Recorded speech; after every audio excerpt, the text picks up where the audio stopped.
Praktika honetan, ur-tanta baten volumena nola neurtu daitekeen ikusiko dugu. Beharrezko materiala. Volumen ezberdinetako pipeta batzuk eta zurrupatzaile edo propipeta ezberdinak. Hona hemen nola erabiltzen den pipeta zurrupatzailea. Hemen akats bat ikus dezakegu eta hurrengoan akatsa zuzenduta. Behatz erakuslez tapatzen da goiko zuloak. Bureta montatzeko beharrezko materiala, euskarri unibertsala, giltza orbikoitza eta pintzak. Eta hemen montajia egina.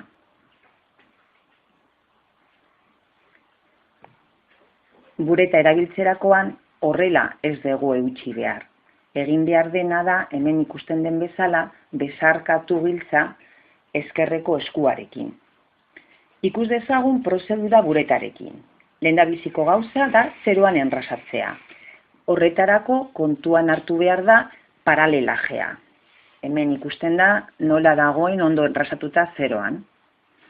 Gero, pixkanaka kontatuko ditugu 100 tanta eta 100 tanta kontatu ondoren neurtu beharko dugu gastaturiko edo isuritako volumena.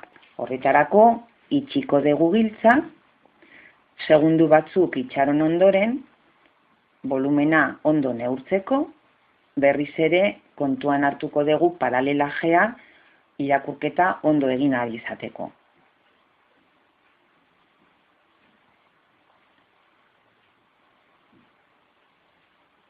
Pipetarekin sistema berdina erabiliko dugu, baina kasu honetan pipeta zeroan enrasatuko dugu, gero kontatuko ditugu 100 tanta eta pipeta graduatua denez, hantxe bertan ere irakurriko dugu ze volumen behar dugun 100 tanta horiek isurtzeko.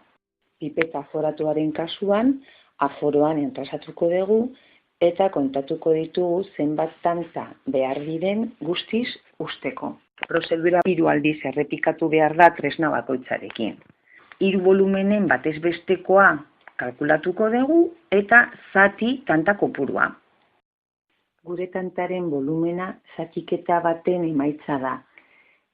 Emaitzaren zifra adierazgarri kopurua jakiteko begiratu behar dugu zatiketa horren terminoen artean zein den zifra adierazgarri gutxien daukana.